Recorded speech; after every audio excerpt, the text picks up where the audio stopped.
Hey, can you hear me? Yes, I can. I can. Cool. I have my AirPods on, so you just never know. It's true. It's a little muffled, but I think it could work. Is this better, Chris? I took my AirPods out. I'm ditching the pot. Much better. Much better. Yes, actually, that is much better. Wow. Should we just do the space about how AirPods are the worst tech product ever made? Hey, they might get better next week, in theory, but... You think so? Has that been rumored? I think that's one of the things that they might do is a slight bump. I can't remember what it is they're going to bump it with. But again... Are we talking about like the AirPods Pro or the Max, or what's the form factor that we're thinking? I don't remember, but I remember thinking, because remember how I had that gripe about how everything should be USB-C now? Oh, yes. And they were going to... I knew they were going to re-up it, but they were going to still keep the Lightning port. So I was like, oh, fuck you. Well, you ready to get started? Sure. Knock it out. Great. Welcome, everybody, to the Techmeme Ride Home podcast show for September 1st. My God, it is September 1st, 2022.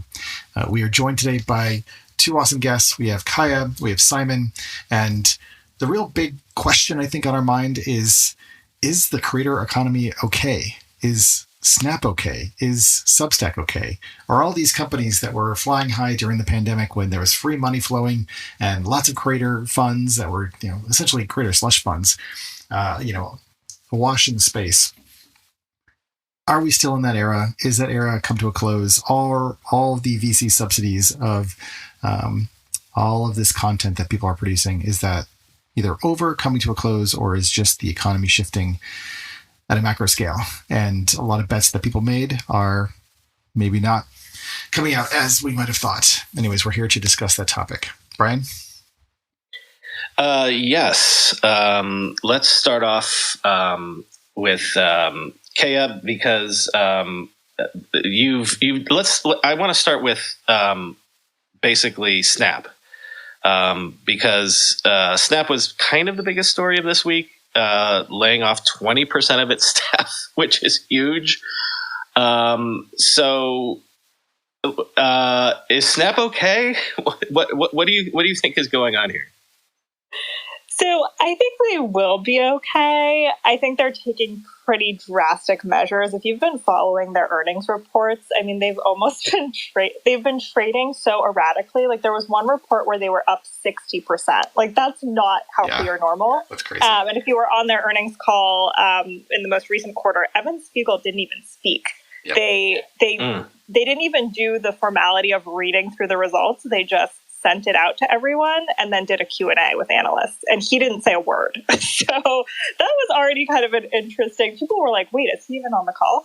So I think they were one of these companies. We did a chart this week showing that they outpaced any other big tech company in hiring. So I think they fell into this trap of overhiring, and now they're doing this course correction. I think also they have flip-flopped a little bit on who they are as a company. They're an AR company, they're a camera company, they're a messaging company, they're a company for teams. Now they want to be creators. They started doing games and mini apps and all these different initiatives. So reading the letter, it's really a refocus. Obviously the environment's making them do that. They really also are at risk of losing their foothold with teens. For a long time, they have been consistently the app for teens, and people might age out of it, but then new teens come in, and now you have TikTok, and that's a big threat. They've flip-flopped on whether they want to be a place for creators. For many years, celebrity users didn't have any more analytics than you or I did on Snapchat. Like, it's kind of crazy. And then suddenly they're giving away $1 million a day to creators, and now they're paring that back. I mean, it's really all over the place, but I think this restructuring and this refocusing is probably going to be healthy for the company because they went in so many different directions. Kaya, forgive me, I didn't introduce you properly.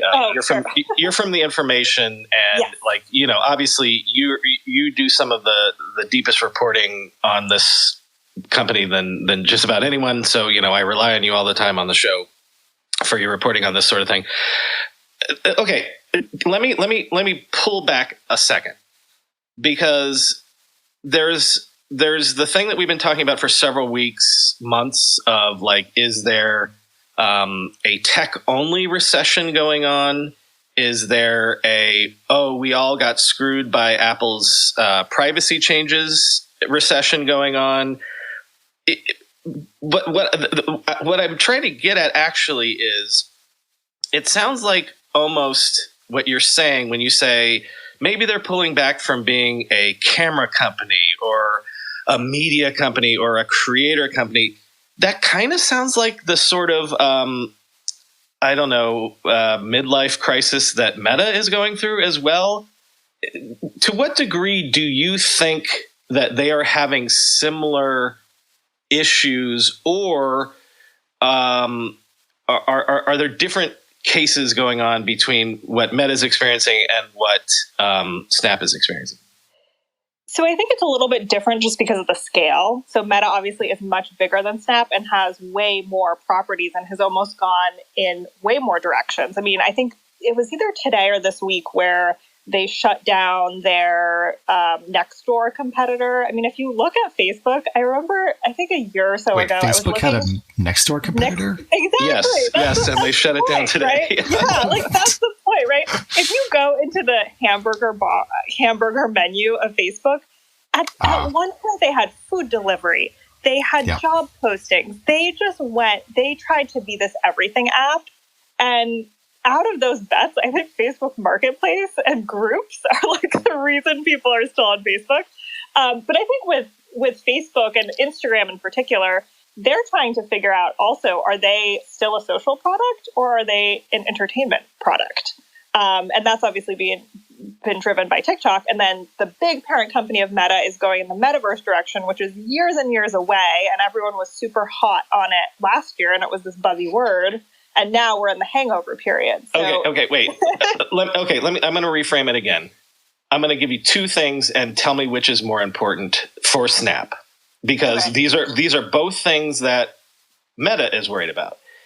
Is it number one, TikTok, or is it number two, Apple's ATT thing? And I know that that's not apples to oranges, because one is more important to their bottom line immediately than the other. But like, you said that Snap is maybe no longer the place for the kids. So what do you think, if you're in the C-suite at Snap right now, like, what is the thing that you're the most concerned about right now? I know this is lame, but it's both, because Snapchat also has been trying to grow its advertising market, period. And a big plus for advertisers was they consistently had this young audience. So it's super intertwined. So you have TikTok that's eating into their share and relevancy with teens. I mean, you could argue that Snapchat is a messaging app and that's different from TikTok. But still, if teens are spending more time on TikTok and less on Snap, that's not good for your advertising business. I think generally Snap was a little more insulated from the Apple privacy changes compared to Facebook, but they still had issues with it. But they're, Facebook is way further along, obviously, with its advertising business. So I think the two are pretty intertwined. One of the other things from the headlines that I did either yesterday or today, I can't remember, but they're shutting down.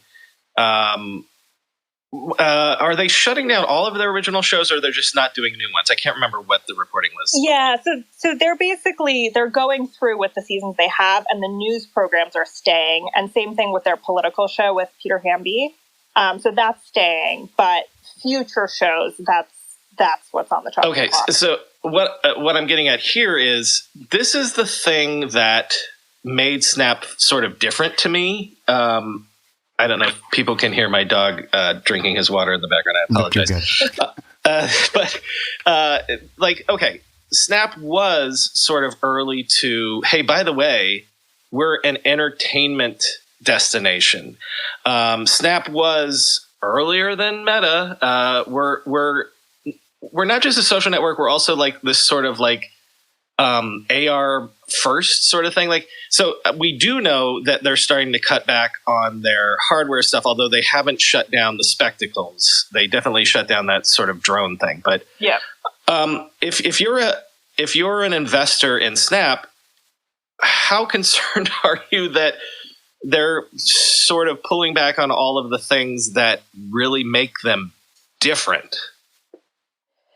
Yeah, I mean, I think the original shows, it was kind of hard to tell, honestly, how well they did, because they had these impressive stats about millions of people watching them. But like, was that someone watching 1 minute of it or accidentally tapping it? I mean, I still think it didn't quite find its niche. And you see that too with YouTube originals, same thing, where they tried to do this Netflix high touch approach, and that also was shut down. So it's not just Snap. You're seeing, I mean, Facebook Watch also, didn't really take off either. So it's almost more of a, who does it well? I mean, we could go back to Quibi. Like, who does original programming well? yeah. Like, none of these platforms. Well, wait. I want to make a point about that, because I think in some ways, like, Quibi had, I can't really say that much about it since I really didn't get to use it. But conceptually, people are moving in this direction of these short form, videos, right? And they're moving through them so fast. I mean, I think actually in an interview that I did with The Information, I called it information waterboarding, because it's just such a, inundation of content. And it's great for brand advertisers who are just looking for awareness. But if you're trying to actually convey something, anything deeper than that, it's so easy to swipe off that I guess I really wonder if there is kind of a media advertisement fit for either conventional style ads or non-brand advertising, and whether or not that is actually part of the reason why it's really hard to monetize in a meaningful way relative to, let's say, YouTube, where you're watching something for, let's say, 15, 20, 30 minutes at a time. So one of the big unknowns here is whether TikTok is actually monetizing effectively. They're a private company. There's not a lot of information or insights about them. They have their own creator fund. And so how much of this is I guess, and this is sort of like the broader question about subsidies in the marketplace, and whether that is distorting the creators who are producing this content, and whether there is actually going to be a there when kind of like the dust settles and the subsidies dry up. Yeah, so the way I think about these creator funds, and through conversations with creators and hearing about how they run their businesses, you have to have a platform where you can monetize and where there's an audience. So if you look at Snap, they gave away $1 million a day. And some people, they basically won the lottery and started posting and hit the algorithm, and literally 8 people became millionaires from that, who were, in their teens and young adults. But they didn't stick around because there wasn't an audience. The cultural zeitgeist isn't there. It didn't become cool. So yes, you can give away all this money, but you still have to have the audience. I mean, if we look at Instagram, right? That's what I'm wondering, right? Instagram paid me $1,200 to make a couple reels, and then I never made any more, right? So there is this, Yeah. So you have to have the audience and the traction. But then if you look at Instagram as a broader platform, I mean, it was only 2 or so years ago where they started actually talking about direct monetization. People for a decade have been making money on Instagram indirectly. So, but then you have the Vines of the world where you couldn't make money and it was super popular, but creators left. So you have to have this right balance. I think YouTube has been the gold standard of doing ad revenue sharing and having monetization and that working. But even YouTube creators who I talk to, the vast majority of them are not relying on AdSense. You can't rely on these programs because they're fleeting, they fluctuate. They can make changes. The algo can change. I mean, there's so many factors with it. And it just ends up being brand partnerships are the number one way still that creators make money. So the subsidy programs can be great, especially for emerging creators. But at the end of the day, I mean, if the audience isn't there and the income isn't sustainable, it doesn't work. By the way, Simon, as we're starting to talk about YouTube, also, you're welcome to chime in, and then we can also intro you properly as well. This is an interesting question to me. I YouTube is the best in terms of for all of the people not paying attention to them or people shitting on them all this time. They've basically, they were the originals for monetizing creator content, going back to from the very beginning, because they had to make they had to pay the bandwidth bills. They had to pay the IP holders and things like that.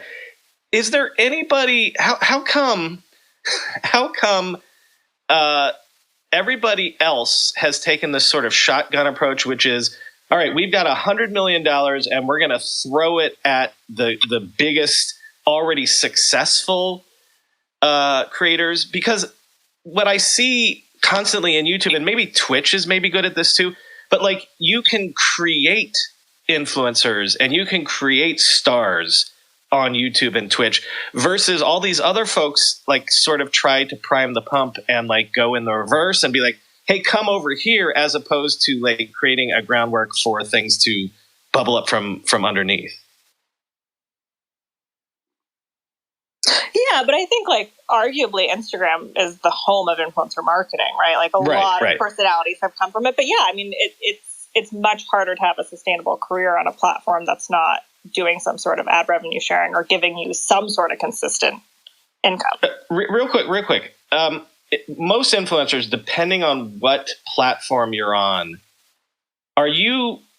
I was seeing something about this recently, which is why it's at the top of my mind. Like, are people getting their lead gen from other places? Like, do you know what I mean? Like, you can't go to one channel and it's like, this is where I get my audience from and this is where I get my money from, right? Like, everybody in the creator economy is sort of like putting their fingers in all these different pies because you get attention from this place, but you make money from that place. Is it still completely bifurcated like that?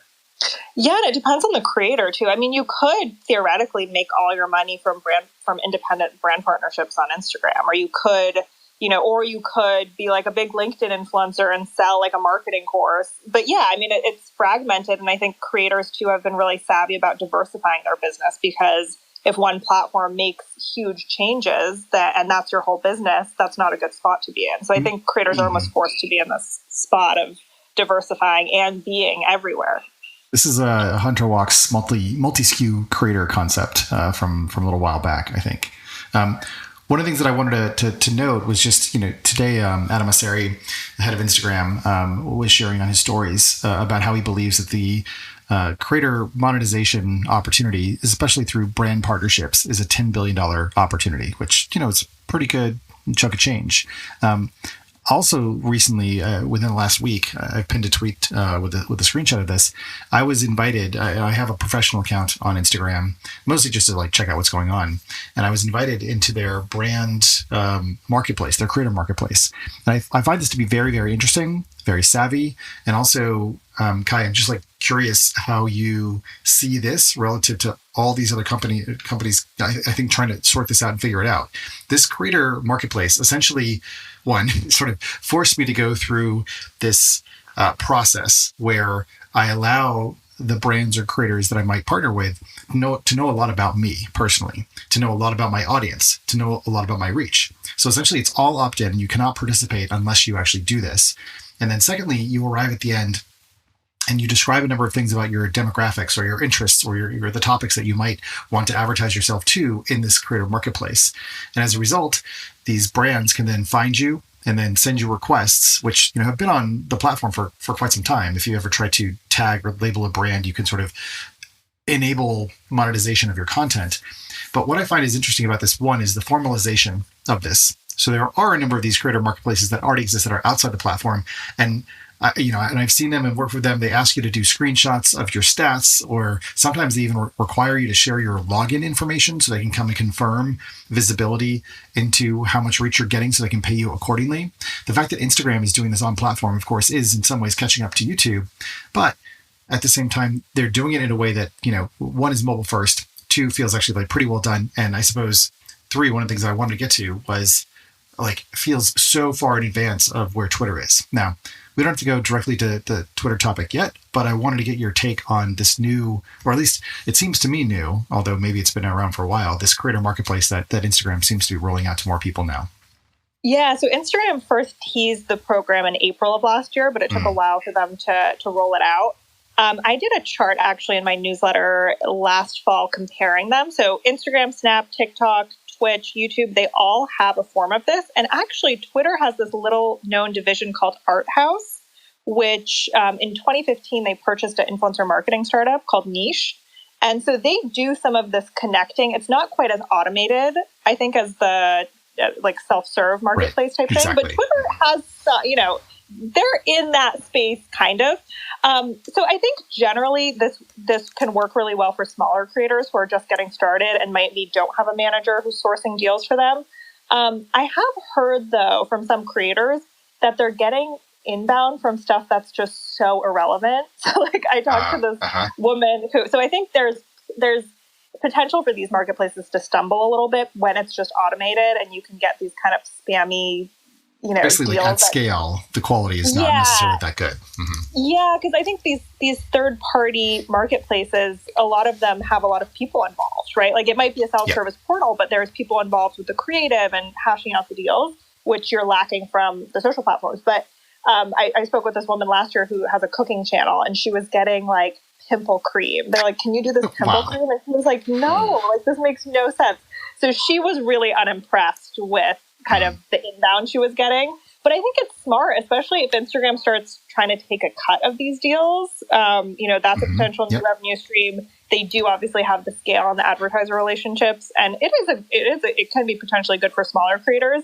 But from the early, at least from when TikTok's creator marketplace was rolling out, a lot of the creators were a little unimpressed with it. So there's 2 points that I want to, I guess one question and another point. Do you know if, let's say that pimple cream company or whatever was actually an Instagram brand, or were they a Facebook advertiser that was offered access? This was TikTok.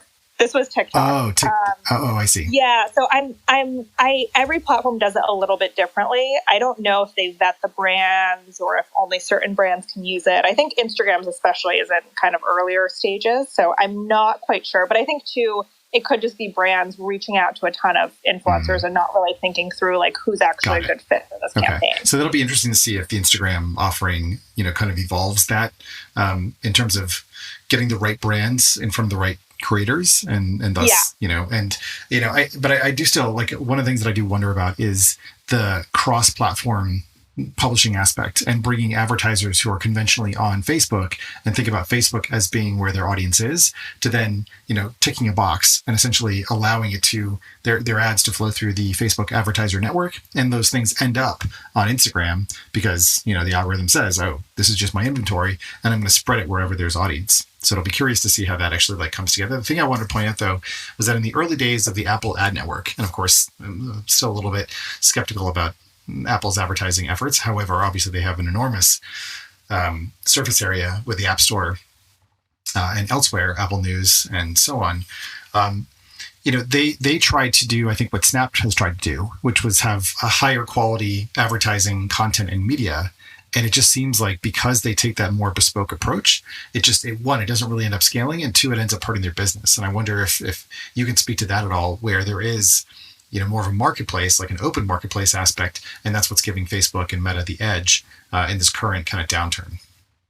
Yeah, I mean, I think with the marketplaces specifically, right now there is no monetization plans for that. So I don't know if they're trying to sell this as kind of an additional perk to advertisers, but right now they're not taking a cut of anything. They're just trying to do this matchmaking type thing. So you could see that becoming maybe a bigger part of their strategy in the future, but for now, Snap said the same thing. Yeah, they're just basically trying to use their scale, and their position. But for now, there's no plans to take a cut from it, but it could be a way to kind of just pitch advertisers generally of like, oh, hey, look, we also have this service for, influencer marketing. So right now I don't see it, obviously being a beneficial revenue driver, but maybe in the future. I can only speak for the podcasting space, but I think it's relevant to this. Like, it's weird to me how it doesn't scale. Like, you can't do programmatic in so much of this stuff because you could do it for websites because you could scan the text and things like that. But if you're talking about live things like we're doing now, or even video and stuff, it's harder. You can't do programmatic because the machines can't make it work. So you have to do that sort of hand holding stuff. You have to have that relationship sort of building. Like with podcasting, it was easy because I listen, I know all these people, they all just moved over from radio, right? for good and for bad for podcasting. But it's weird to me that it is still Mad Men stuff where you have to have these relationships with these networks and with the creators and the advertisers, and it's like, well, we have to trust that there's content that we can put about it. So it's not as easy as doing programmatic or whatever. I want to bring Simon in here. Simon Owens has been on before, like Kaya, his media newsletter. Because I go to Simon for stuff like this. Like basically, he covers the ability for folks like me to be, solo brands and things like that. Simon, let me broaden this out by asking you. 18 months ago, when Chris and I were starting to do shows like this, we were talking about the creator economy as like the next thing, the next big thing in terms of investing and like where Silicon Valley was going. And then the metaverse sort of stole that fire. Like, where do you think we are in terms of the creator economy in capital letters being a thing that big tech platforms actually give a shit about? I mean, I think it's still a huge market, and I think it still has nowhere to go but up in terms of just, you see, the year-over-year growth in terms of, the number of people who are supported by the creator economy, just YouTube alone, how much, money it's sharing with creators, the massive growth within the podcast industry. It's doubled in size in the last year. It does, it really, there's just so much growth ahead of it. But we're also seeing some like macroeconomic conditions right now that are kind of cooling down the market, where there's a lot less free money that can be used to just throw around. Obviously, changes to Apple's privacy, the Federal Reserve raising interest rates. There's like a lot of like less free money from VCs, and also in terms of like investments in public markets, that all of a sudden investors are being a lot more skeptical. And that's why you're seeing like the cratering of stock prices for like Snap and Facebook. And I'm sure we're going to talk about Substack and stuff like that, but it's just the market is just cooling down. So like these huge advances where they're just throwing money at media companies, like for Snap to they're paying these huge premiums for them to I remember they were paying upwards of like $50,000 to $100,000 per minute of video on some of their original series. There's just like there's a little bit less like just free money to throw around. And I think that's what Chris and I are trying to get at, in the same way that 3 or 4 years ago, if you were in Hollywood, everyone was throwing money at you because everyone was going to streaming and they needed content. And it's sort of, an analogy could be made to the whole business model of like the Ubers of the world, where it's like, or the GoPuffs, where it's like everything is like VC subsidized sort of growth thing. Simon, do you think it's gotten harder this year, 2022, to be a creator because sort of the VC subsidy tap is kind of shutting off? No, not necessarily. I mean, I'm speaking to the general creator who doesn't have access to those huge advances that are paying off. Like I'm still seeing, steady advertising demand. We haven't actually entered a recession yet. So there's still strong market forces, strong advertising demand.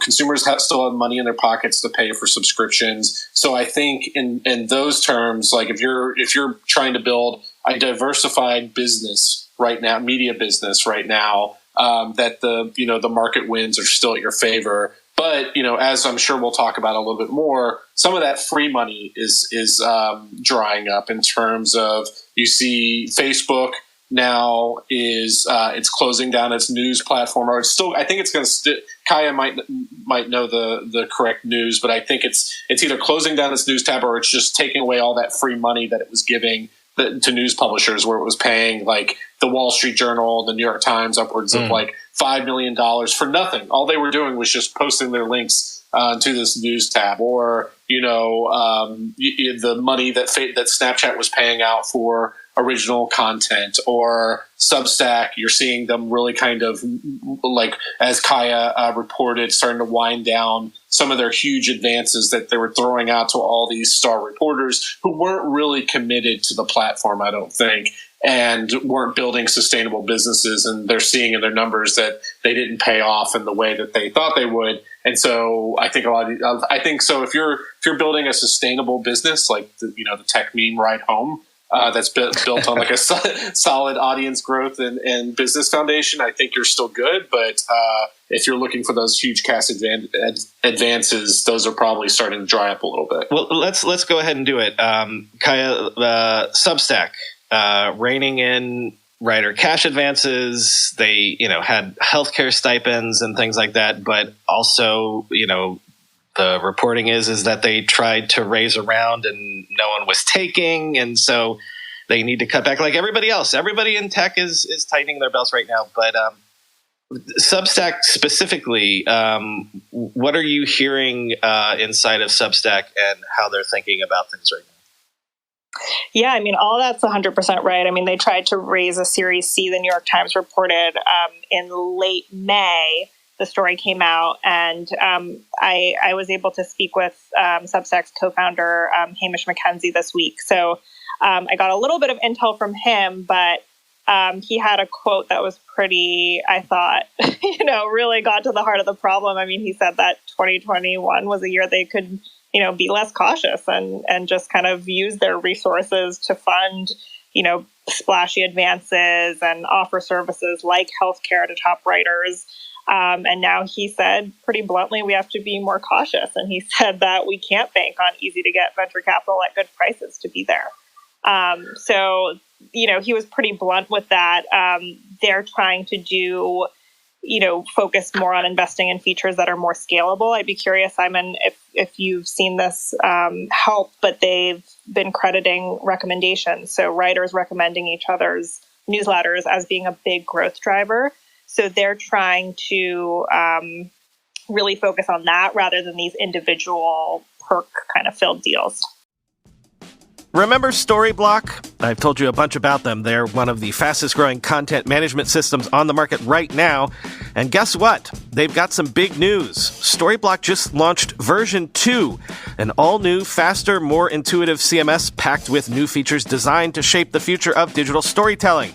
With Storyblock V2, you have one central place to manage your content from start to finish. The visual editor was rewritten from the ground up with a simple goal to do more with less clicks. One of the key features content teams will love is a new commenting and discussion system. You no longer need to rely on tools like Google Docs to discuss your content or ask for feedback in a Slack thread or have email going back and forth to decide on changes. No matter if it's a product website, a blog article, a mobile app or e-commerce website, or what device it's going to end up on, you create the content once in Storyblock and publish it anywhere. Register for the free product demo or test out Storyblock for free by signing up via storyblock.com/ridehome. That's storyblock.com/ridehome. Storyblock with a K at the end /ridehome. If you own crypto and you leave it on the exchange where you bought it, like Coinbase, that's a mistake. We've heard the news lately, exchanges closed, accounts frozen. We're learning the hard way that crypto on an exchange is not really in your control. So what can you do? You can get a secure crypto wallet and control your crypto yourself. You need to check out my friends and new sponsor, Zengo, the simple and secure crypto wallet with everything you need. Zengo created the crypto wallet we've all been waiting for. Your Zengo wallet is fully recoverable. Say goodbye to lost Bitcoin. Your Zengo wallet is a hacker's nightmare. Zengo uses 3-factor authentication, including 3D biometrics, so no one can access your wallet but you. Zengo recognizes we're all at different levels of our crypto journey, and so they've built live 24/7 support with real people directly into the app. From Bitcoin, ETH, Tezos, and more, Zengo supports all your favorite cryptocurrencies and NFTs. Now, for the first time, you can keep your crypto and NFTs safe with tech the big guys have used for years thanks to Zengo. Upgrade to the Zengo crypto wallet. Go to zengo.com/ride and use code RIDE to get $20 back on your first purchase of $200 or more. That's zengo.com/ride, code RIDE, for $20 back on your first purchase of $200 or more. Terms and conditions apply. See site for details.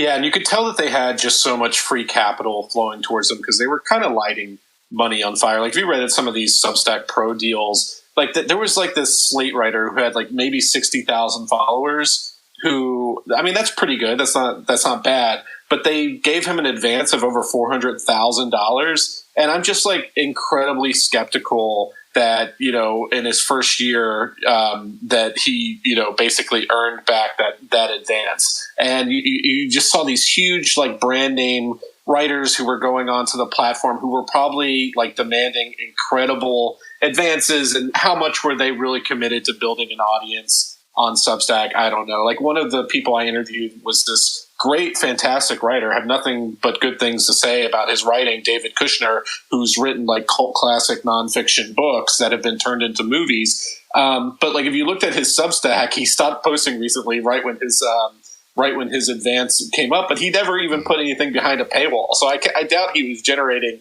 much money for the platform. So you just saw them like shotgunning these advances, all over the place. And then to what Kaya was talking about before with their recommendations feature, I think that Substack has been rolling out, like the legitimate criticism of Substack in the beginning was it's just a newsletter platform. Why are you giving 10% of your advance? There's no differentiation. Yeah. Like anybody could do the same thing, right? Yeah. Yeah, but that's not true anymore. It has a legitimate moat, and it's been rolling out new features like crazy. I could talk about a lot of them, but as Kaya referenced, there's the recommendations feature, which has created legitimate, I would say, based on my own data and also looking at what Substack has released, legitimate network effects that are real drivers of user reader acquisition.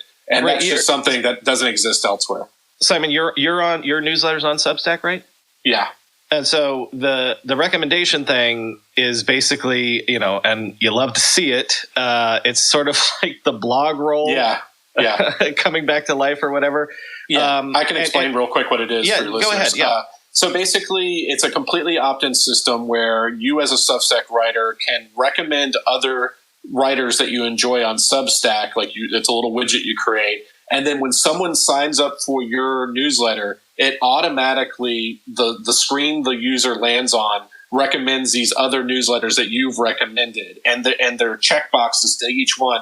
And they're all checked for opt-in. And you just have to push a button and suddenly you're subscribed to all those newsletters.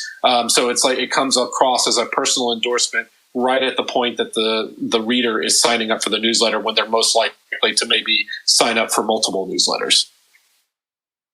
What are the other features you said sort of offhandedly? That's the biggest one, but what are the other things that you said that they have a moat now that is useful to newsletter writers like you?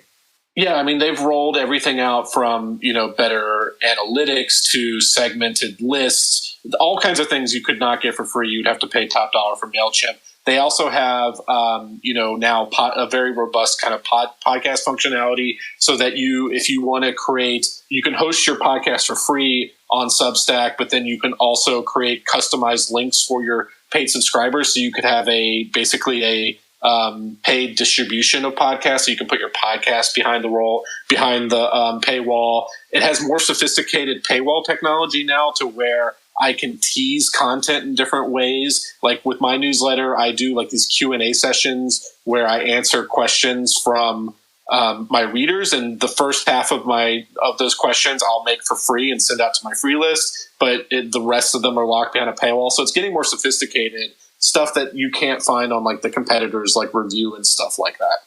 Which is like, I think this is actually a very key and important point. Everything you just described, I mean, one, sounds really great and sounds very writer friendly and sounds like it may be helping you to run your business on Substack. I think that's one of the things that maybe there's a bit of either a bifurcation or a maturation that is occurring, where if I were to think about, Shopify and other types of platforms that are really focused on commerce and like the selling of things, that there are other platforms that are more focused on the selling of digital content, and increasingly, you as the creator and the producer of this, material needs tools. You need the ability to, as you said, like segment your audience to actually, carve out or identify who your most loyal or best customers are, and then to treat them, with a different level of attention to make sure that they stick around and don't churn.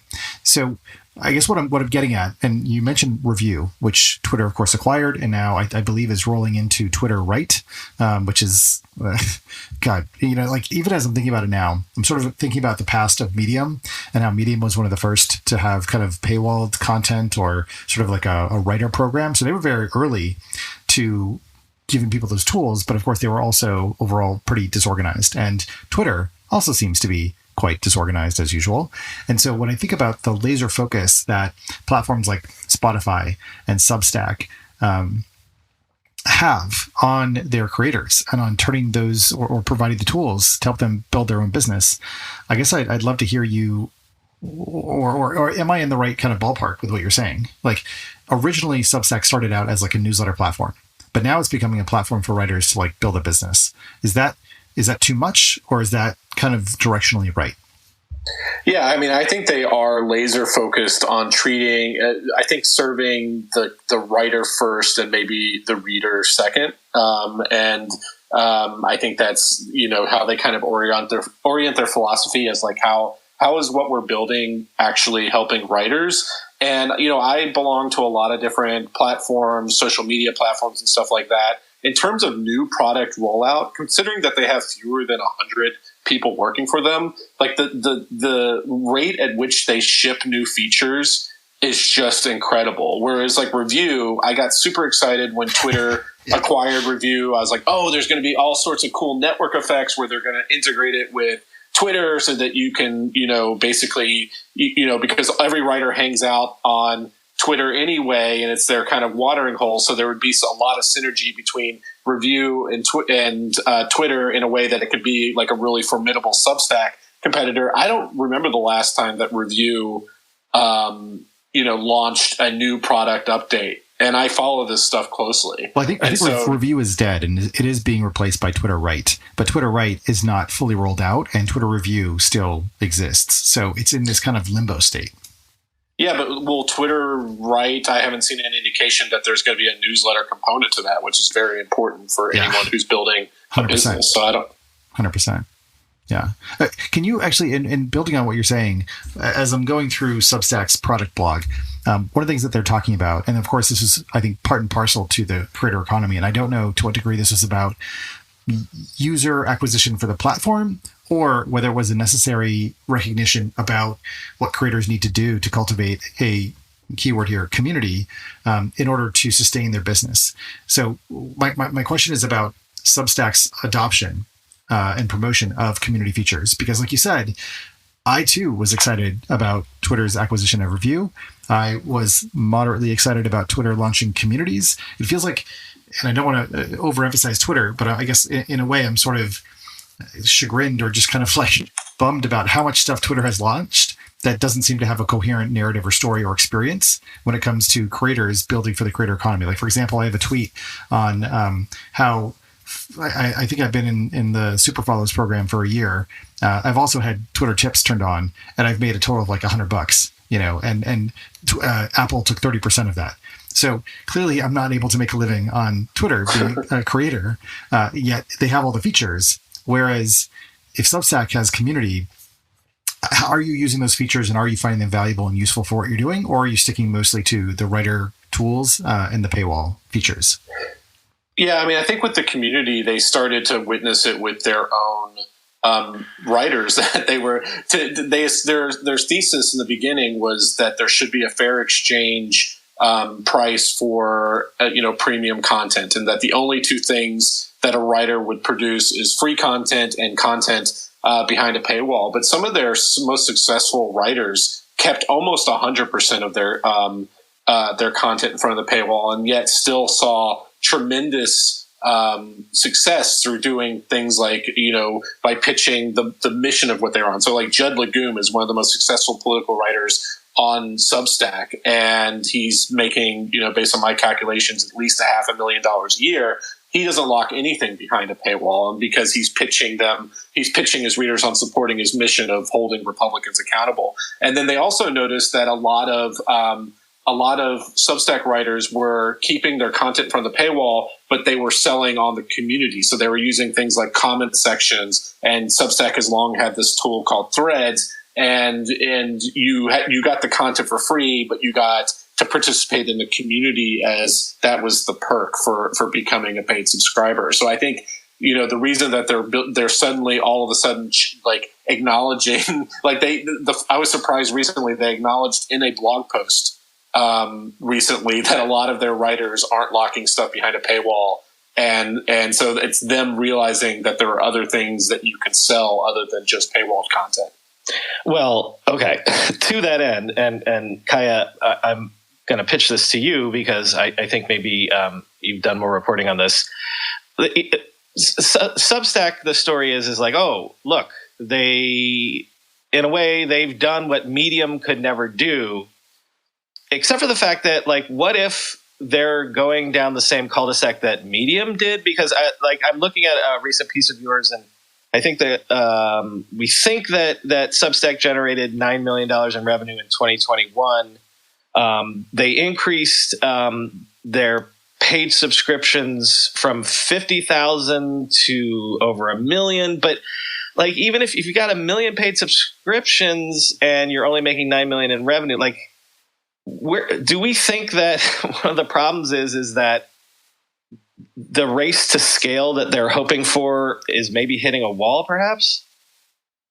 Yeah, I mean, the 9 million is from the New York Times reporting based on kind of the Series C falling through. So that's what they were telling investors when they were trying to raise. So I haven't independently confirmed that, but, assuming obviously that the New York Times is right, it's tough. And trying to raise at $1 billion valuation with 9 million in revenue, last year, sure. This year, absolutely not. So I think they're rethinking their strategy is what's happening, where they really focused on, like Simon said, getting some of these really big flashy names, especially journalists, to leave. But then even, Hamish in our interview was like, the history professor, Heather Cox Richardson, like, she is way more popular than Glenn Greenwald or Barry Weiss or some of these big, names they came on. So I think they're realizing that, like, we might not know who's going to be a huge success on Substack. Well, and Helen doesn't lock any content behind a paywall. Like, it's all like her only perk is the community, participation. And if no one puts it behind a paywall, then does Substack get a taste of anything or not?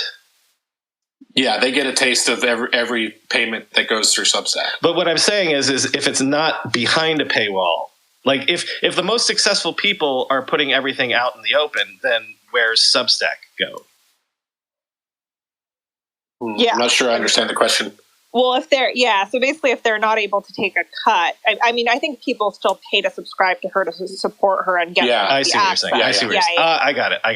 Yeah. But there are some people on Substack, like the guy who does Slow Boring, or right. He doesn't have a they're and Brian Morsey at the Rebooting, like, they don't sell any subscriptions. They monetize completely through advertising and sponsorships. And currently Substack doesn't get any cut of that. Right. That's kind of what I was asking. If, like, the most successful people, like, if I'm Matt Iglesias, I think he's the Slow Boring guy. Sorry, it's not a Matt Iglesias. It's like, who's the guy who does, like, the long sponsored post? He's like a tech Web3 guy. Yeah. Packy? That's Packy McCormick. Yeah, that's what I was talking about. Yeah. But that's the point. Is, like, if you're Packy makes his money from his fund. Okay. If you're Matt Iglesias, we believe he made the better part of, I don't know, $750,000 in upfronts and things like that. Like, there's the incentives for the people that have been successful on the platform. If those are drying up, like, it feels to me that Substack's business is sort of in danger.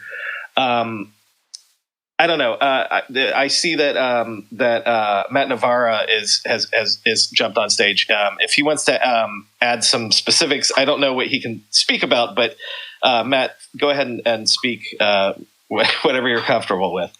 Sure. Hi. I was just tuning in. I wasn't going to be going to bed, but I can't sleep, so hey, I'll join in for 5 minutes or so. I was interested in what you were saying about the Twitter newsletter and the Twitter notes or write or whatever you want to call it, because obviously I have my newsletter, which goes out through the Twitter platform, which was when Review was Review and not part of Twitter. And I also am on the Twitter notes beta. And I was just DMing with Chris before I spoke, saying it's going to be very tricky because I'm NDA'd for so many of these bits. It's hard to kind of dance around the topic. But what I can say is that I personally haven't been overly impressed with Write and Twitter notes, but I like what they're trying to achieve with it. I think that's the nicest way to say it. I'm unsurprised but disappointed at the fact that it's kind of a bit like Twitter communities and a few other recent product launches. It kind of launches with a bit of fanfare and a bit of public discussion about their developing in the open and things, and then it kind of just seemed to be not abandoned, but certainly nothing really happens very quickly with it. And then it kind of goes quiet. And I feel like that's kind of happening with Twitter communities, but also I wonder whether a similar thing will happen with the notes thing. But what it does look like to me is, and it is a personal opinion, is that that notes will be the focus, I think, going forwards as the writing platform. But I'm not utterly convinced that it's going to fly very well, and I guess it will depend on how much it ties in with super follows, and not that that's particularly taken off very well, and how well it can kind of weave itself into the other products which could be monetized as a package of things. But yeah, I think in terms of Twitter Review, I think I've kind of already aired to Twitter. I'm very disappointed that the platform is pretty much gone stagnant, and if you're a Twitter newsletter writer through the Review platform, you must be feeling pretty fed up right now. But that's my take on it. What are your, Matt? You obviously publish on a number of different topics, and you've been able to make a living doing this as an independent journalist and observer of all sorts of things. I guess, how would you rank, or maybe not rank, but just kind of evaluate the number of creator platforms that you see out there, relative to your own experience with them? I understand, your comments were just sort of about the specific maybe features or, kind of what Twitter has to offer. But how do you think about Twitter, writ large in the creator economy and the creator space relative to Meta and Instagram and to, even TikTok? It feels quite a scary place to be for me at the moment with Twitter as it is, because my biggest following is on Twitter, and I make my kind of like presence on social most known through Twitter, and I've invested heavily in the platform. And so right now, with everything that's going on, there's so much going on for them at the moment. It does feel a precarious place to be a creator who is, has a heavy sort of investment in them. And I obviously try and diversify what I do in other platforms as well. But that's an initial kind of thought on that. I think that they don't. I can't imagine for creators that are sort of starting out or kind of got a smaller following or an audience that they stand out as being a good bet right now. I can't. There's nothing that really would incentivize me as a new creator to be using Twitter other than what a lot of people do, which is it's just a very quick and easy distribution platform if you can build up a bit of a following. And there's tried and tested techniques. So if you want to get a big following on Twitter, we all know probably what we can do to get that very quickly, whether we want to do it or not, and then just use it to just shoehorn traffic and people towards something else that you're doing on another platform. So basically pushing elsewhere. One more question about this. Does that. So yeah, but I think I think they're muddled, they're confused still. They're throwing out things left, right, and centre. There's people quitting all over the shop. The number of people I've spoken to from Twitter that have either publicly but also not publicly have just kind of bailing on the company now.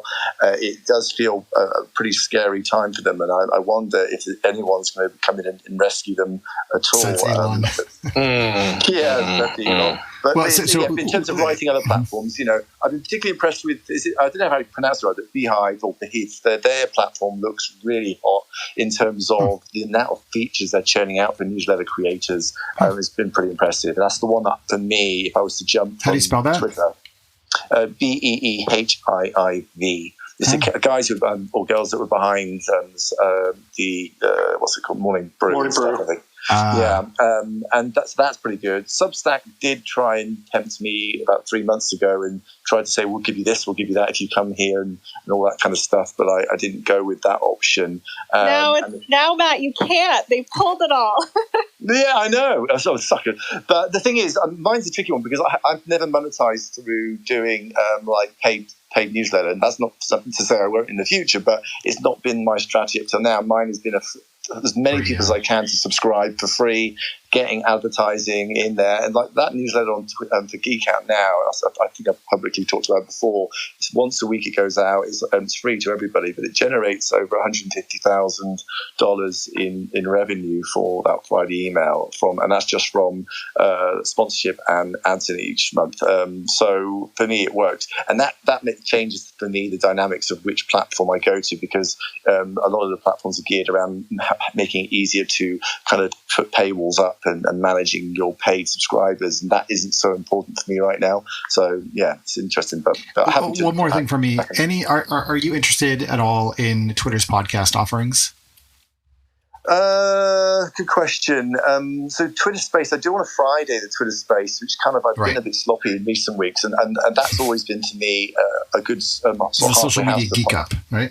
Yeah, because like we did do a podcast and we had it sponsored by Pinterest, and they've sponsored for like 2 or 3 seasons, and it had really good guests, and it did perfectly well. But the time it was taking to produce, edit, and anyone who does podcasts knows, to do a decent one, it takes that amount of time. But to do it if you're not getting paid or with the hope that someone will sponsor you or you'll get some ads in there is a lot of work for something you might not get anything for. So we decided in the end that we would only do another podcast if we upfront got the sponsorship. And so the halfway house for me and for a lot of us is to do Twitter Spaces. But now I think the podcast component, which I know is distinctly just pulling in the RSS feeds, the podcast stuff. But for me, it might encourage me, motivate me to do a bit more of a kind of polished version of the Twitter Space that would be good as a podcast, which I know that we've done with you guys before. We were putting it into your feed for your podcast feed. So, but overall, I think it's a good idea. I think it makes sense. It's not it doesn't feel like a huge job for them to pull in on RSS feeds podcasts and give it a space for people to clip it up and share it out. That's got to be a good thing for podcast creators, and people do, like if they're like me, will browse Twitter and have that on in the background like I do with Spaces. So it makes far more sense. I think there's more mileage in that than there is in pure Twitter Spaces as an audio sort of social audio platform. I think I've got 3 more questions, and then we can wrap this topic in case people need to go. But for all 3 of you on stage here, one of the things, and again, I guess I'm a creator in the space too, and I've tried subscriptions for podcasts and things like that. Look, I've proven definitively for my own business that advertising is just easier and makes more money. I'm just going to throw this out there to anyone that premium subscribers and such. Yes, for me, and I think for a lot of people. But that's what I'm kind of asking for anyone that wants to comment on this. Have you heard about DraftKings Marketplace? It's the place to snag the latest digital collectibles across sports, entertainment, and culture. DraftKings has released their first ever NFT fantasy game, Rainmakers Football. It's the only NFT fantasy game licensed by the NFL Players Association. Now you can collect the hottest player card NFTs while playing free for millions in prizes. Right now, everyone can get their first full roster starter pack for free. Playing is simple. Buy, sell, bid, and win player card NFTs of the biggest names in the game through regular drops and auctions on DraftKings Marketplace. Craft lineups of athletes from your NFT collection and earn points for touchdowns, receptions, and more, just like daily fantasy football. Build your NFT franchise and enter free Rainmakers Football contests all season long to compete for millions in prizes. Download the DraftKings Fantasy app now and sign up with the promo code Techmeme. Click the Rainmakers tile and opt in to get your first full roster starter pack for free. Plus, Play for millions in prizes all football season and build the ultimate NFT fantasy franchise with Rainmakers Football. That's promo code Techmeme. Build, play, win. Only at DraftKings. Contest entries dependent on type and number of NFTs held. Eligibility restrictions apply. Void where prohibited. See DraftKings.com for details. If you're a business owner, the last thing you want to be spending your time on is handling payroll, employee benefits, time off requests, and everything else that comes with managing a team. So let Gusto take these tasks off your plate. Gusto offers all-in-one payroll and HR for growing businesses. From full-service payroll and benefits to team management tools and more, Gusto makes it easy to support your hardworking team in one intuitive platform. Gusto is loved by both businesses and employees. For businesses, having everything in one place is a game changer. No more jumping from application to application. With Gusto, most customers are able to run payroll in 10 minutes or less. And Gusto helps with the hard stuff, too. Filing payroll taxes, compliance, new state tax registration, international contractor payments in 90 countries and counting. But employees love that Gusto's interface is modern, fresh, and extremely intuitive and organized. Join the more than 200,000 new and growing businesses that are using Gusto to build a great workplace for their employees. Right now, Gusto is offering our listeners 3 months free at gusto.com/ride. Get easy payroll, benefits, HR, and a happier team. Go to gusto.com/ride for your first 3 months free. That's gusto.com/ride. What if the whole idea of the creator economy and people paying for content and things like that, like what if it just isn't enough? What if that's not the right business model for creator stuff? Like, what if everybody has to just go back to ad supporting? Whoever wants to take a crack at that, let me know. So this is something, I've become more opinionated on, especially within the last year. Is I think there was this hope, this great hope, especially around the time 2017, 2018, when Substack first launched. Ben Thompson had so much success with his paid subscriptions. The New York Times was doing gangbusters. All of a sudden, every publication was launching a paywall. And there was this hope that readers were flocking towards paying for content again, and it would be the great savior of media. And I think like the last year, there's been a legitimate subscription slowdown, not just with Netflix, but you see, the Wall Street Journal's worried about, its user growth. The Washington Post just reported that the New York Times just reported that the Washington Post is actually losing subscribers. I think a lot of Substack writers who go onto the platform all gung-ho about how they're going to get their 1,000 true fans are just running into a brick wall. And I think the reality is that, revenue diversification is going to need to happen for the vast majority of creators who want to make a living with it.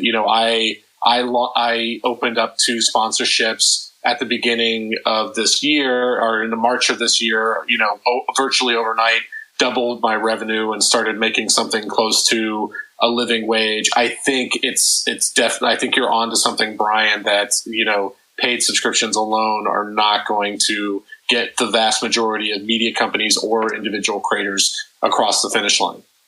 Kaya, are you hearing something similar? Is there sort of subscription fatigue out there going on right now?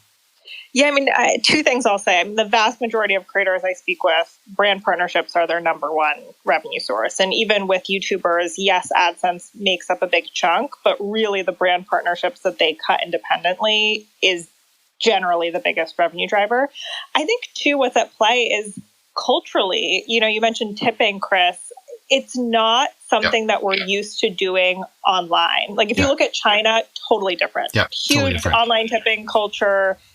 And there is a sense that, like, of course, I want to support someone and I want to pay for something, but that's only going to be a really small percentage of your fans. The majority of people were used to using social media for free.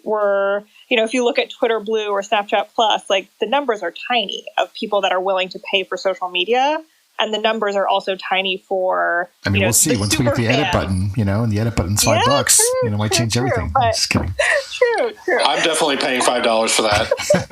Yeah, but I think it's still it can be a foreign behavior. We've seen, some areas buck that trend. If you look at gamers on YouTube or Twitch, I mean, huge part of that comes from subscriptions. Tipping and subscription to like live stream seems to be there's much more a product market, or at least sort of like a paying as you go kind of. And also there's moments where, you know, live streamers will like stop and they will ask you and they will tell you the thing to do, right? Whereas for me, I'm not going to, you know, change every fifth tweet to be like, hey guys, you know, please tip for my awesome tweet content. You know, people are like, screw you, Messina, like whatever, your content's free and it's shit, you know? So like, I get it, but you know what I mean? Like it's really hard otherwise to turn this into like a real, you know, I mean, it can be like a side hustle, I suppose. Yeah, and too, there's other ways to do it, right? Like some creators are super successful with selling their merch, and that's. But I think when a fan is getting something in return, like yes, they have the good feeling of supporting you, but with Twitch, right, they're shouting out your comment, or your comment is getting pinned, like you're getting something. And I think just this one-off tip jar that's buried that you can't even find on Twitter. Like there's no satisfaction. It's like dead. It's like, you know, when Steve Jobs said like, you know, all the sex was like out of the computing industry or something and then invented the iPhone. It's like the same thing. It's like when you contribute to a creator, you want to feel somehow connected, like that there's a bond, you know, and granted, I don't do the live Peloton shows, but every time like the Peloton person is like, oh, shout out to some weird, you know, abstract username, you know, like that's gotta be so meaningful for that person. I have to seg it into OnlyFans. This is the second of my third question. Because and Kaya, you wrote about this today. OnlyFans is the most, well, YouTube's probably the most successful, but the most successful creator platform in existence. Is there something we can learn from what they're doing versus what other people are doing? I mean, sex sells. I mean, Steve Jobs wasn't wrong. No, right? but it is funny because we're talking about how subscriptions and tipping isn't sustainable, and OnlyFans is out here saying that creators have earned nearly $4 billion, which is up 115%, you know, from the past year. Clearly, I am in the wrong business.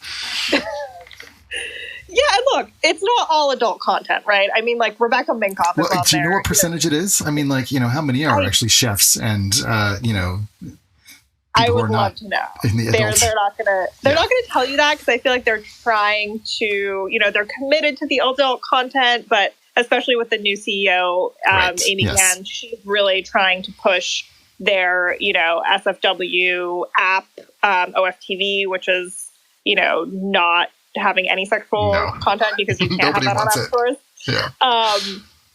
So yeah, I mean but it's a different model, right? Like it's a totally different type of content, and the porn business has always been really lucrative online. So, but it has given a platform to a lot of sex workers and other creators who, you know, are able to have a really safer living now, although there's all the harassment issues as well, which we won't get into today. But yeah, and what I think will be interesting is a year from now, what their 2022 numbers look like. Because we have to remember this is for the year ending November 2021, and we were still, you know, Delta, Omicron. That feels very misleading. Oh, yeah, right. Yeah. That's what they're reporting on as last year. Okay, interesting. Okay. Yes. So this is still, you know, riding the coattails of the pandemic. So it'll be really interesting to see. Which, in theory, that sort of pandemic head fake could be applicable to Substack, could be applicable to everything we're talking about.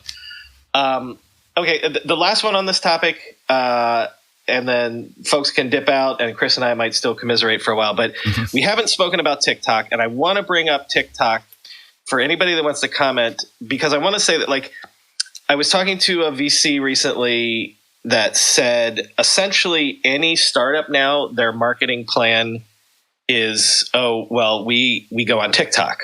And which, you know, 5 years ago it was, well, of course we have AdWords and we go on Facebook and things like that. And it's true. Like some of the companies that are D2C that pitch to me, they constantly say, "Oh, well, what marketing have you done? It's all been on TikTok." So, anyone that wants to comment, to what degree, either from the creator point of view or from the brand advertising point of view, is TikTok the whole game right now? Basically, I've noted in my newsletter that like anytime any creator gets any traction on TikTok, they almost immediately start trying to move that audience over to YouTube. They launched some kind of more long form video series on YouTube because that's where the monetization is still. And I'm sure you've all seen the video that went viral several months back from Hank Green, where he talked about how terrible TikTok is for monetization in terms of the creator fund and everything like that. And like Kai was talking about, I think like a lot of influencers are having a hard time with brand deals because they're just having such a hard time predicting the actual performance of any one video since there's like such huge swings in viewership depending on what the algorithm favors. So you look at any of the top TikTokers and they're trying to move their audience over to YouTube. One last thing I'll just say quickly is I think also these campaigns sometimes can take a life of their own. In the story that I referenced from Sylvia, they were doing a lot of these hashtag branded challenges, and Starbucks did one with Chance the Rapper, and they encouraged users to do a duet.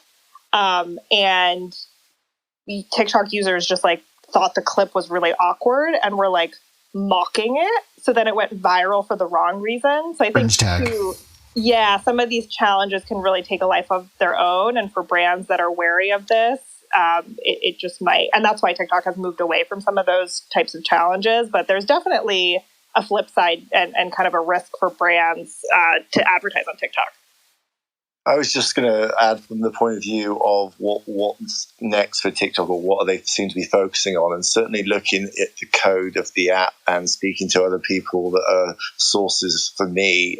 Some of the things that are beyond the obvious things which have been in the news to do with shopping, for example, is a bit of that classic situation with social apps where they kind of merge in the middle, where the features that the other platforms have got that TikTok hasn't got, it's now desperately trying to catch up with. And one of those particular areas of it's trying to speed up and catch up on is friendships and messaging and private personal acquaintances and connections, all the things that people are complaining about now, Meta sort of stepping away from slightly, and the things that Snapchat was built around with its direct messaging functionality is something that TikTok is clamoring to kind of now quickly build up in the background, because it hasn't really got it so strongly. So a lot of the features in the code that I've seen sort of talk about upgrades and improvements to direct messaging, updates and improvements to helping you find and maintain personal friendships and private sharing, and doing all those kind of like close acquaintances things which we're used to with other apps, as well as the local part, so the local shopping, the map features, which is something that I sort of signposted last week,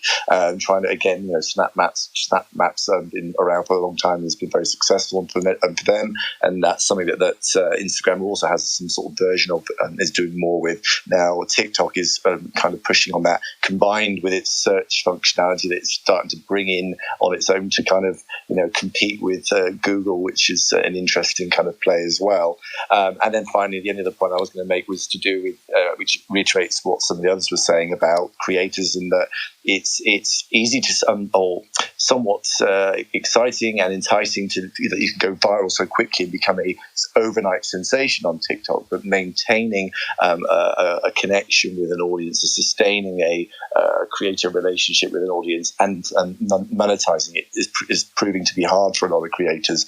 And so you go there to be viral, but you head off to somewhere else to make the money and create a living out of it. And I think that's for TikTok's going to be a challenge that they still haven't quite figured out, and it's something that YouTube has a very big leg up, as does Instagram as well. It's still multi-skew, as Chris said at the beginning. It's still you have lead gen on one platform and you make your money on another. I guess it's still sort of sliced up and all over the place. But I want to offer the three people that have been on stage so far the chance to go if they want. Matt Navarra is a geek out. I think he does spaces, but he does newsletters. Search for him. Simon Owens is Simon. What's the name of your newsletter? It's the media newsletter. Yeah, if you just Google Simon Owens newsletter, you'll find it. And Kaya Uryev is a reporter at The Information covering this stuff. So you'll hear me quote her all the time on the show, but also search her out on The Information. You all are welcome to stay.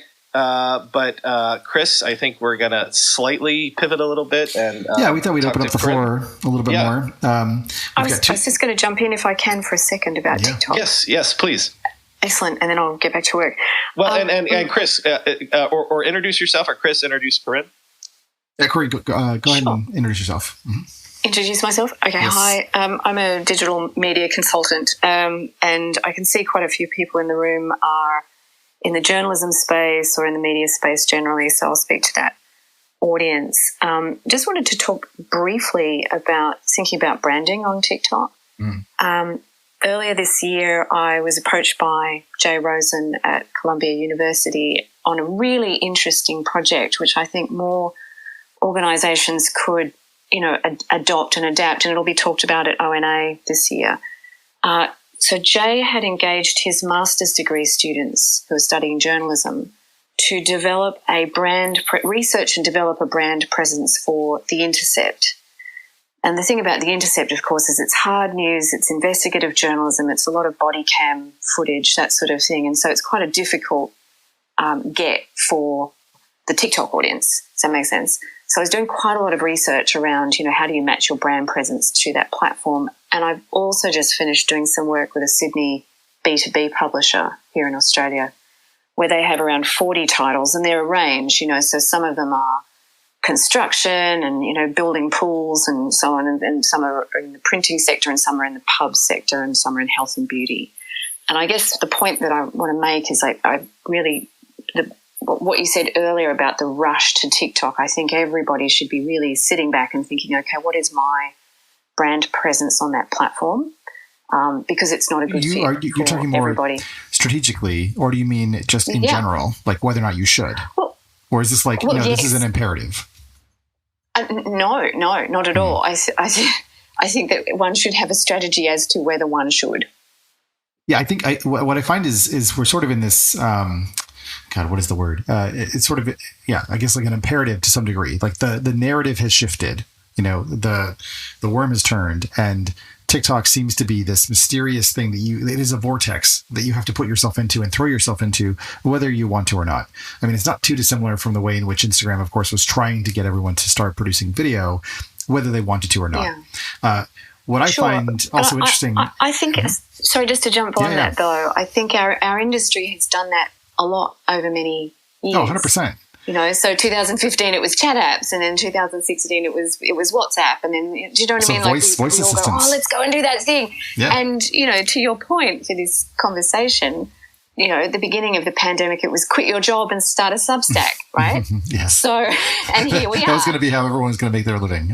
Turns out everyone is a much smaller number. So it's really sitting there and thinking, what's the brand fit for my organization, or if you're an individual, what is my personal brand? And what's it worth? I think, Chris, you and Matt have a strong personal brand in ways that a lot of people that think, I could do the same thing, may not. I mean, I guess you have to be sort of weird and idiosyncratic and somewhat like OCD. But my question then is, there seems to be, on the one hand, a passive aspect to TikTok where, one is just creating content on the platform and getting used to it like any other medium. It's just sort of there's a new set of tics and conventions and things that you need to learn in terms of producing good and interesting content. Now, that sort of presumes that your goal then is to actually go viral, to sort of have the algorithm pick you up and then put you in front of a bunch of people, and that somehow that'll be meaningful. Now, of course, that's more flash in the pan, which from a business perspective actually isn't really, one, sustainable or that meaningful. So my other question, since you're talking about TikTok strategy, is actually about the search side. What I've been hearing more and more about is that a younger generation, in fact, actually the head of Facebook's feed product was on, Land of the Giants pod, which was on the Vergecast, I think, anyways, on a recent podcast episode. And, I thought it was actually a very interesting episode because he talked so much about changing norms and behaviors from a younger generation. that's growing up with the assumption that content should be video first, right? Those of us who grew up on the web, we assume that content is sort of like text first. It's the most accessible. It's indexable. Whereas the younger generation grows up imagining, if you think about like all the TV stuff that we watched, earlier, that all of that stuff should just be indexed and available as short little clips and snippets. Why shouldn't it be that way? So given that, then it's actually a different type of impetus, which is to say that producing video content as video, regardless of the platform, though, of course, the most relevant platforms right now are Meta and, I suppose Instagram and Reels, to a lesser degree Snapchat, and obviously TikTok. How much is search? YouTube. Yes, of course, YouTube. Thank you, and Shorts. Like, how much do you think video, just like sort of, it used to be about search engine optimization. Now it's sort of like a video engine optimization or recommendation engine optimization. To quote Mike Mignano, who we had on before. How much is that part of the strategy that you have to think about going forward? Like, you just need to be there, and it's not really about the viral aspect. Adam Mosseri put a tweet out a couple of weeks ago where he said, video's got to be part of your strategy, otherwise you shouldn't be doing it. Doing video, as in creating video content at all. It is the most time consuming of all media products. Yeah. It's a beast. And to make not just TikToks, but good TikToks, you need, you don't need to invest heavily in equipment because some of the really good content is just, first person storytelling. Yeah. But you do need a good idea. So you've got to have the time to do that.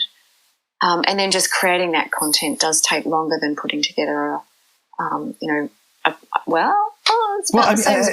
depends. So a good one, maybe one a week. But to your question about virality, I think it's always a case of building a community around a topic. That community doesn't necessarily need to be enormous.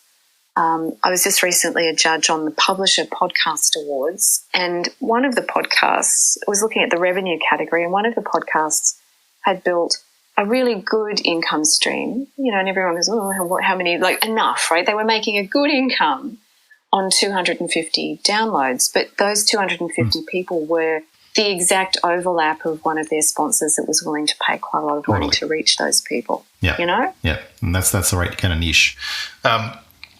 Corinne, thank you. I wanted to bring up Bullish Studio. I don't know if that's the best way to address you, but you said that you had some insights about some of the numbers that you wanted to share. Yes. Hi. My name's Brian. I'm the founder of Bullish Studio. I've worked in media and advertising for the last 10 years. I started as a media buyer for Samsung, helping them battle Apple against the iPhone as the Samsung Galaxy phone launched. A pitched battle there. Yeah, it was. We went from spending $75 million a year to $1 billion a year, and did everything. Wow. Did it work? Oh yeah, it was wild. The amount of money flowing was just out of control across all media types, from outdoor down to digital, and all the crazy ad tech stuff that you can do 8 years ago. But then I jumped over to Vice and really started to understand premium content and monetization, and rode that wave for 5 years.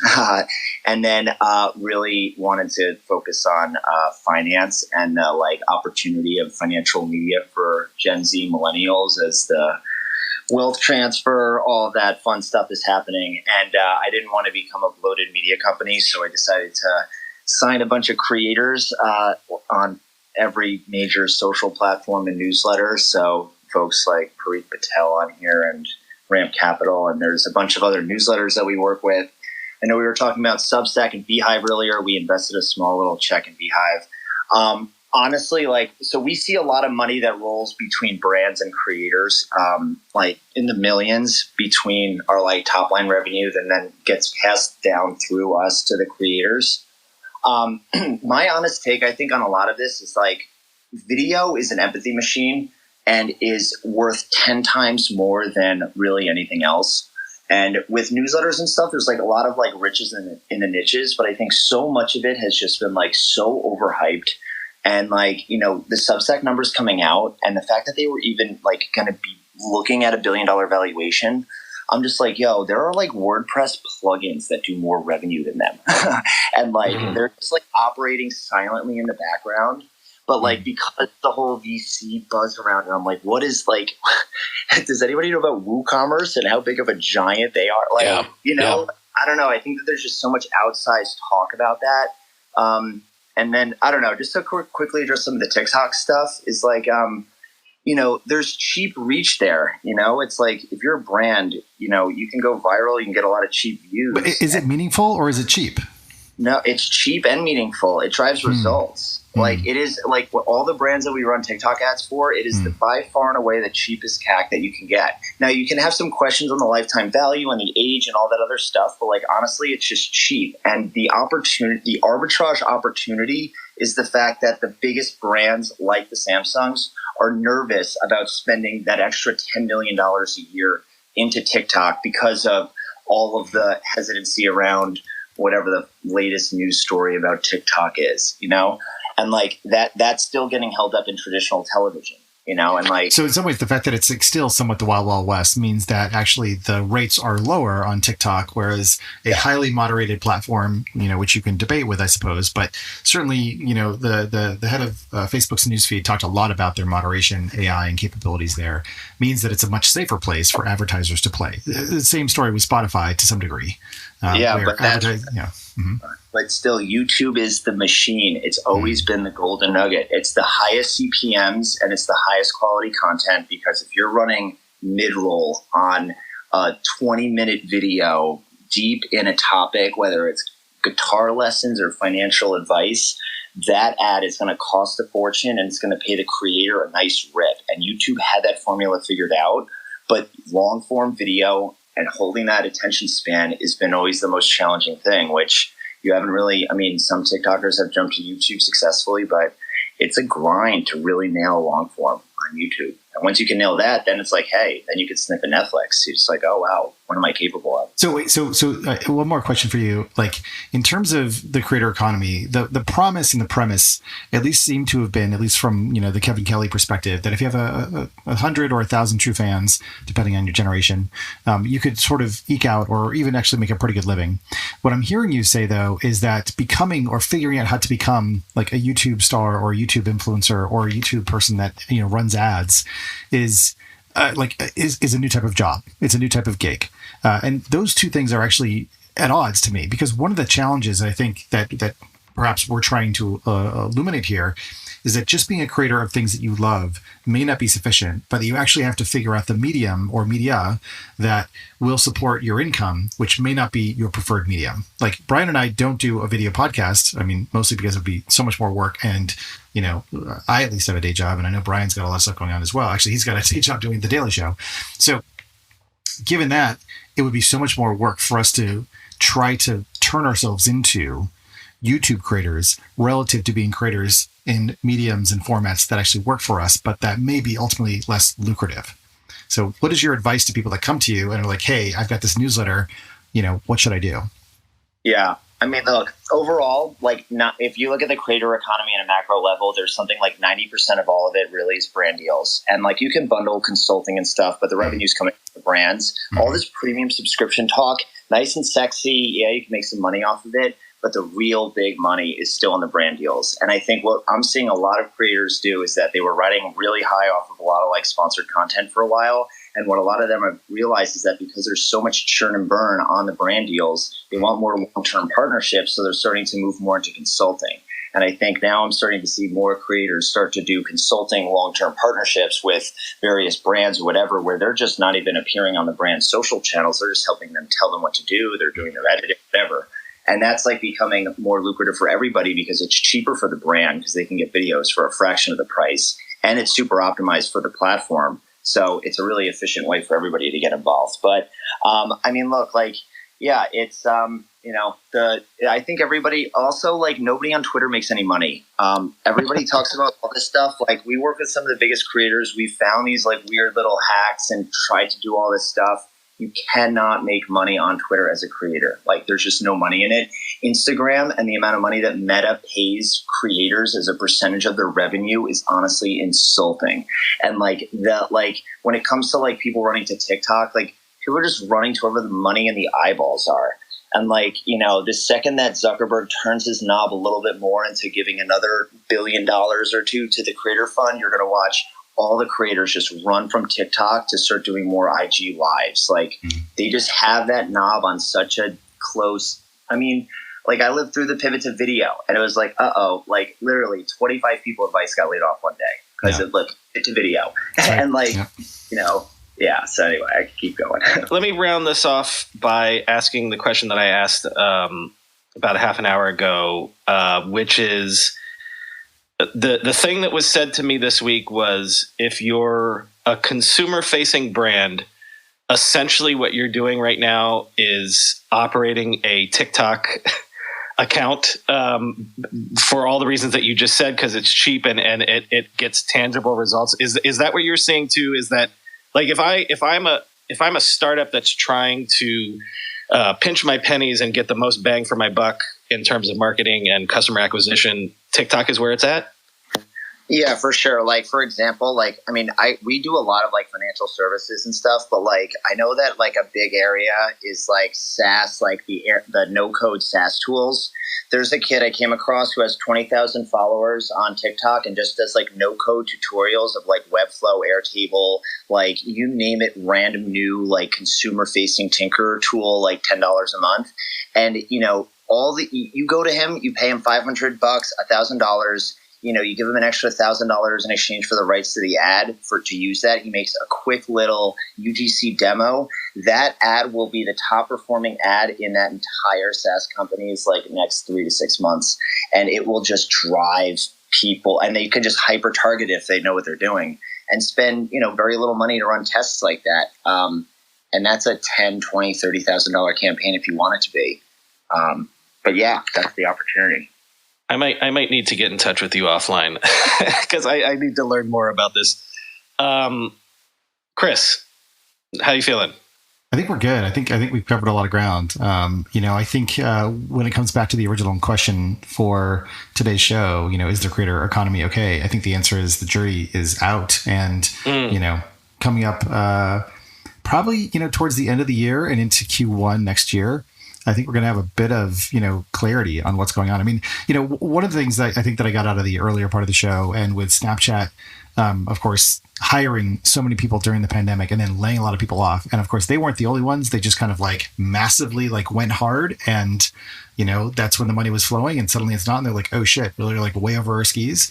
I feel like this is a European idea, but like right sizing, that's kind of what the industry is going through. Like, you know, we've lost a lot of the pandemic overages, perhaps, and dalliances that companies assumed might, you know, have been part of the future being drawn into the present. And so now we're going back to where things were, which probably, you know, if we look at this over a several year period, maybe normalizes out to more steady state growth than the kind of explosive growth than I think people expected through the pandemic. I think my concern would be for creators and the creator economy generally is that, as we've sort of all hinted at or touched on in this conversation, is if the big platforms move their Sauron eye other places, it's going to be harder, you know. But that's always the case, right? And that's always the case. As tech changes, as media evolves, like, I mean, same as it ever was. Yeah. Same as it ever was. And I mean, that is, I think, the precariousness of being, you know, a creator, which is essentially a new form of freelancing, that you've got to go where the eyeballs are. And so you have a very, like, having that direct relationship to your ultimate customer is mediated and intermediated by the platforms. And so you want their scale and you want their ability and you want all the monetization tools that they provide, but then you don't want to be disintermediated because it makes you vulnerable. And that's the sort of Faustian bargain that this generation, I think, is left with. New sponsor alert. Support for today's episode comes from True Classic. This brand new sponsor has the absolute best fitting t-shirts a man can buy. Finding the right t-shirt with a little bit of a dad bod is incredibly frustrating. Most t-shirts are either way too tight on your gut or look way too big and boxy. You're not in high school anymore, and it's time to upgrade. True Classic has already helped over 2 million men finally get a better fit at an affordable price, including me. I'm wearing a True Classic tee right now. True Classic's tees taper off towards the bottom, but they fit tighter around the chest and the shoulders. True Classic allows you to highlight your best attributes with a t-shirt you can always feel confident throwing on. True Classic doesn't just stop at tees, though. They're your one-stop shop for men's essentials. Super easy and simple to fill out your wardrobe, from polos and workout shirts with the same flattering fit to boxer briefs. All of their gear is top-notch quality at reasonable prices. It's about time you learn how to dress yourself properly. Upgrade your wardrobe with True Classic. Our listeners get access to the best deal they offer for a limited time only. Get 25% off with the code RIDE at trueclassic.com. That's 25% off at trueclassic.com with code RIDE. Free shipping included on purchases over $100. 100% risk-free guarantee with a 30-day return policy. Stay classy with True Classic. Your dad bod will thank you. If you're considering a third-party audit like SOC 2 or ISO 27001, then you should be prepared to answer some tough questions about endpoint security. Auditors want to know that you have a system in place to monitor and maintain compliance across your fleet, which means showing that your employees are using things like disk encryption, screen lock, and password managers.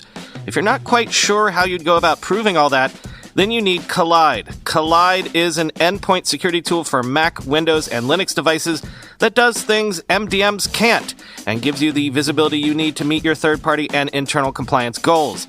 Best of all, Collide doesn't resort to surveilling employees or locking down devices.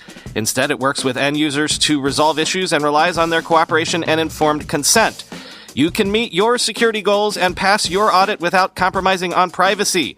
Visit collide.com/ride to find out how. If you follow that link, they'll hook you up with a goodie bag just for activating a free trial. That's KOLIDE.com/ride. Chris, before we go, were you able to mess around with Stable Diffusion?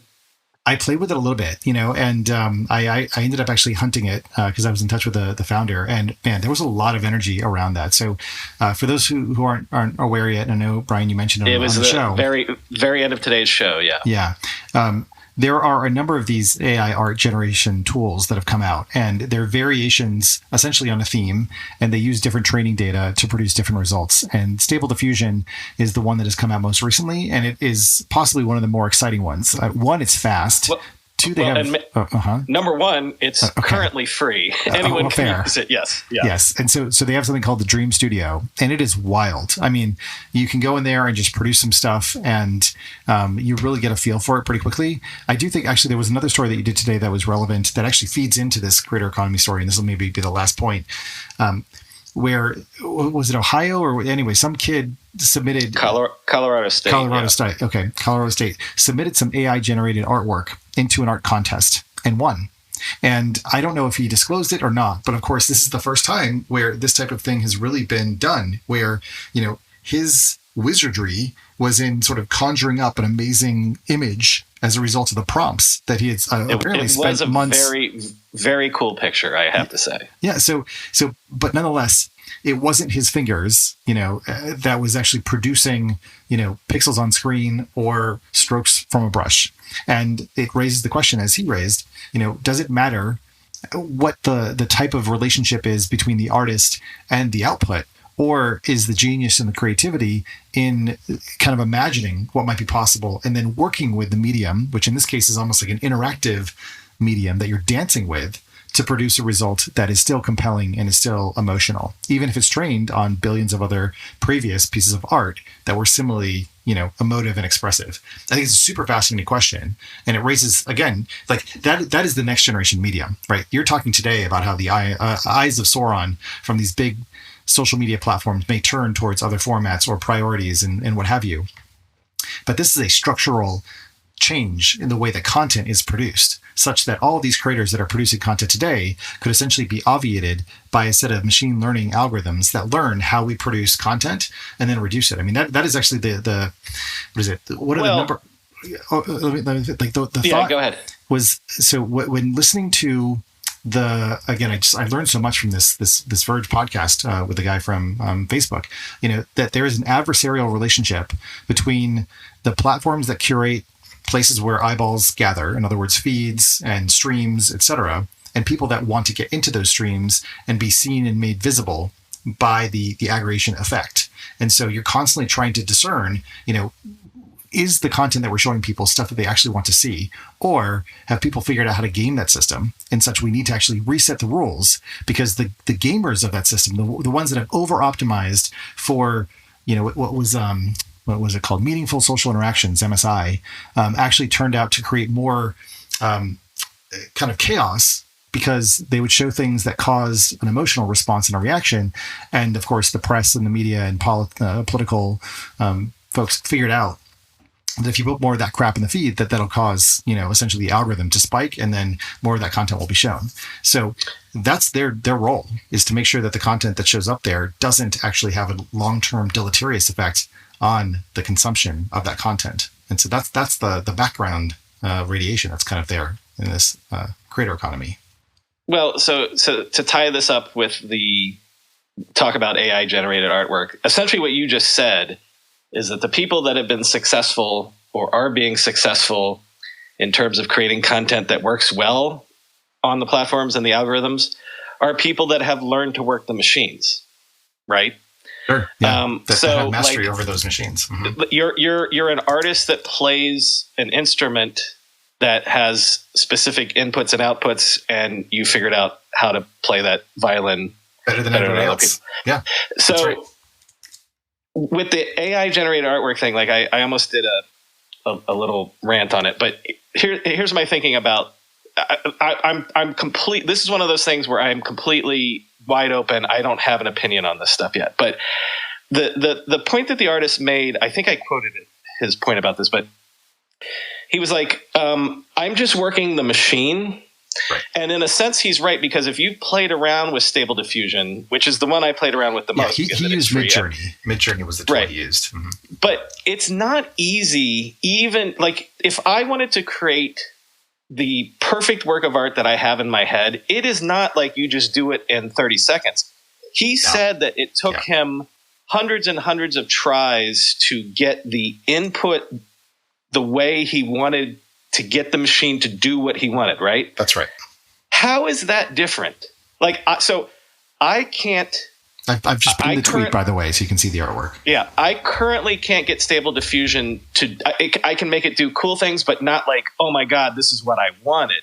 Right. It is a learned skill to put the inputs into the machine to get back what you want. How is that different than Photoshop? I also cannot do Photoshop well enough to make a mind-blowing photo. There are other people that can, because they've learned the tools, they've learned the machine, they've learned to dial the knobs and things like that. Is it really that different? Or because there's less knobs, or is it just, again, it's learning an instrument and getting music out of it that other people can't? No, I think that's right. No, absolutely. I mean, it's also one of those issues around like sunk cost, where if you've spent your life learning a brushstroke or, learning how to, make pixel art, and you've perfected all the ways in which you can manipulate, visuals with Photoshop. Ironically, of course, you probably pissed off the previous generation that was all about making photos in the darkroom and using dodging and burning and those techniques that were manual techniques. Now you have an AI that just does those things automatically for you. And so what's crazy is actually, as an artist or creator, you can get much closer. Well, I shouldn't say much closer.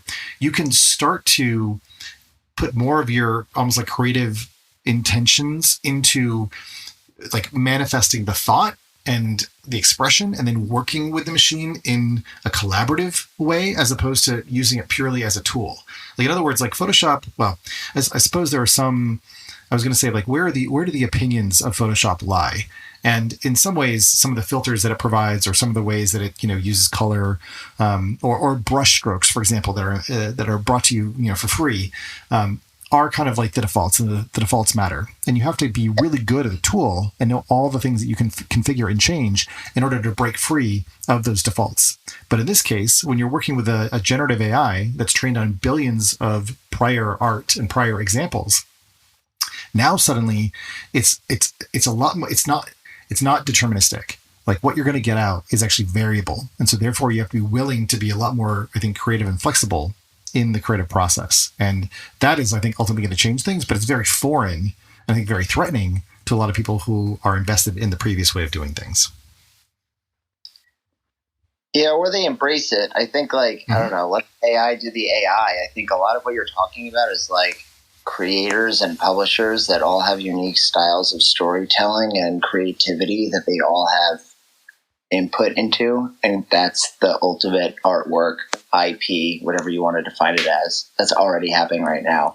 Let the AI come in and like put the like stock imagery over like headlines and text and spray it out for a couple views, but like that's never going to really work in the long run. And if AI does take over, let it happen. I mean, like, I don't know. Like, I haven't seen any like banger deep fake accounts on Twitter yet, but if you see them, send them my way. I'd love to take a look at them. There are some good ones on TikTok, ads. On TikTok. And honestly, go check them out. Like sometimes brands try to cheap out and then they'll hire the AI spokesperson they got the ad for like $300 and they'll run it on TikTok, and it's like all the comments are just roasting the brand. If you want to talk about how to not do TikTok, don't hire an AI spokesperson. All right. Well, I think that's the lesson for today. Brian, you want to close this out? Yeah. Okay. Here's my dumb ending. Like, that will never be repeated by an AI. Yeah, go for it. No. Well, no, I wasn't ready for I love everybody yet. But for creators, Chris, it's the best of times. It's the worst of times. That's my dumb one. Okay, now it's time for I love everybody. I love everyone that came on stage to talk tonight. I love Chris for having this conversation with me. I love everyone for listening. Chris, who do you love? Yeah, I love everyone on Twitter too, and especially those who are not making any money. I love you very much.